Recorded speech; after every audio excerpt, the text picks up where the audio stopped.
and I'm just going to apply it on the lower section of the fish. And I'm going to have it transition up into the gold. And what's nice about these two colors, as they transition into one another, they blend rather nicely.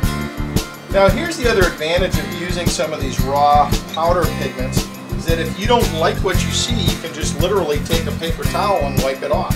What I'm going to do is I'm going to start basically in the center of the body. We're going to break this down into a simple system structure so we don't get overwhelmed or carried away with what we're doing.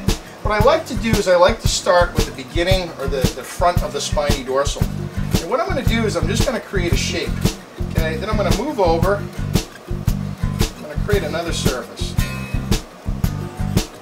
It's whatever your reference picture and whatever you're comfortable making your fish out to be.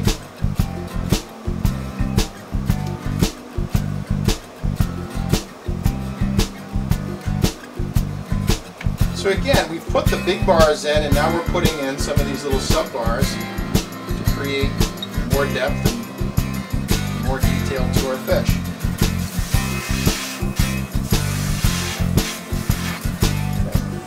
When it comes to the bigger soft dorsal fin here, I'm going to do the exact same thing. I'm going to come in here and spray these rays. It's kind of like painting fingers in a way.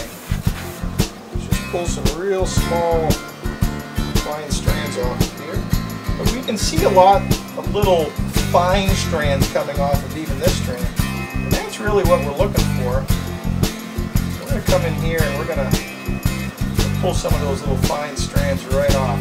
What we're going to do is put a little bit of gloss onto this soft tissue area. And I'm going to take our fine strand right here. I'm going to just put it down on top of that gloss right there. I'm going to take our little pin here, use my optivisors, and carefully manipulate this. That's wonderful right there. We've just put our last coat of gloss on our fish. Our fish is now dry. And what we end up with is a really beautiful smallmouth that didn't take very long to paint. We applied a lot of different techniques to this fish, and hopefully you can take some of these techniques and apply them to other fish.